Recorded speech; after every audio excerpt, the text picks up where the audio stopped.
Fanfic Corner, presented by Jennifer. Bookends, Chapter 9.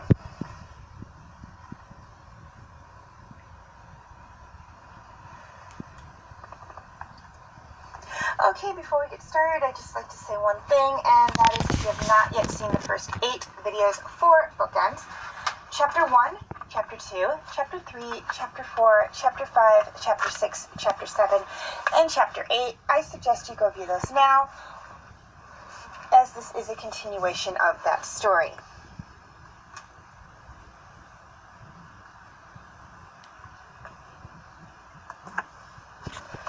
Kenan woke sometime later, but too early to get up and start the day. He'd woken up in someone else's bed many times before. Hera's restless rustling beside him reminded him of where he was. It was the only time in his life when he wanted both parties to stick around for a while after the act.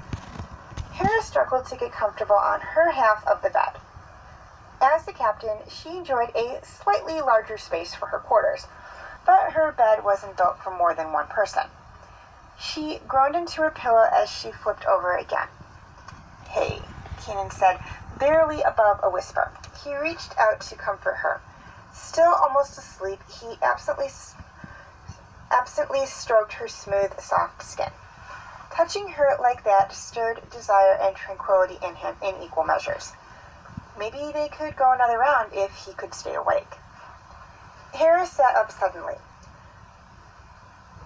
The breakneck change in mood yanked Kenan out of the beautiful moment he was having on his side of the bed.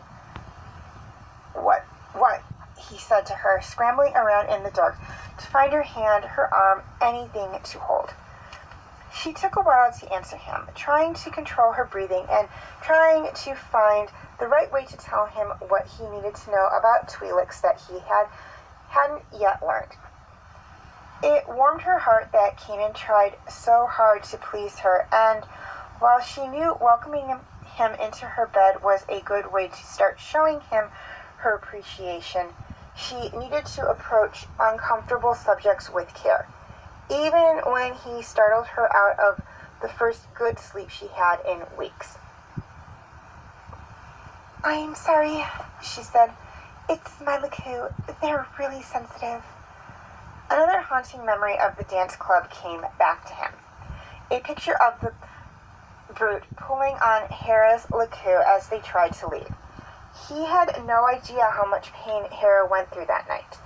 He never would truly know, but when she tried as gently as she could to tell him hands off, he began to understand a little better. He drew in a breath to speak, but she cut him off. "You don't have to apologize," she said. "You didn't know." Even though she was next to him, skin to skin under the same blanket, she felt distant from him.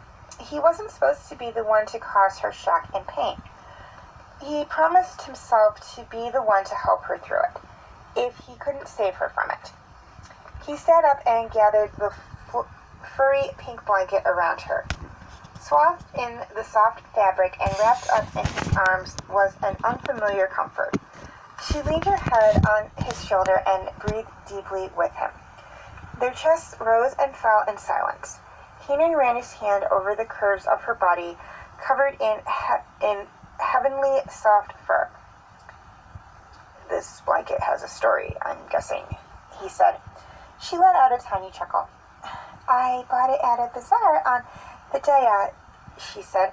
"I hated the color, but I loved the fabric. The minute I touched it, I knew I had to have it." "That's it?" Kenan asked. "What do you mean?" "Well," he said, "I feel that I don't know that much about you. What were you doing at a bazaar? Do you like shopping? You said you don't like pink, but do you like other colors?" She sighed and pulled the blanket tighter around her. "Do you remember when you first came here?" she asked. "And we talked for hours, back when it was just you and me?" "And Chopper," he added. "He's not much of a conversationalist," she said. When Kenan didn't laugh at her joke, some of her hope began to sink. "You don't remember?" I loved every minute I spent with you. I love every minute I spend with you, he said, but I'm not lying when I say I feel like I don't know you as well as I should. It's my fault because I didn't ask. You never asked for what I didn't want to say. I guess that wasn't enough. Baby, Kanan said. He held her close and purred his words into her ear cones. Don't ever think you're not enough. He knew how to play her right in the heart and between her legs, and she was ready to let him have the advantage, at least a few more times. He would give her what she wanted again. All she had to do was look him in the eye and lift an eyebrow. So she decided to give him what he needed from her. A story. Outdoor markets were one of the first places I started on missions, she began, back when I first left Ryla. Even before I had Chopper, merchants always had good tips, and shoppers sometimes saw enough to help me find who or what I needed. I had a habit of buying stuff from vendors at markets. I couldn't leave without buying at least one thing, salt-of-the-earth types, local artisans, farmers, and crafters who break their backs every day to make a few credits. How could I not help them out, even when I had no credits? I would barter with food or water I had on hand. I tried to stick to practical buys like tea, food, basic stuff.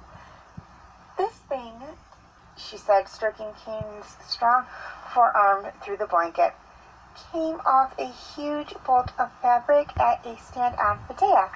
I still remember. It was the end of the day, and the poor guy hadn't sold a darn thing. He had bolts of fabric stacked floor to ceiling in his stand. The sun was still a few hours away from setting, and the bright sunshine made that color nearly burn my eyes.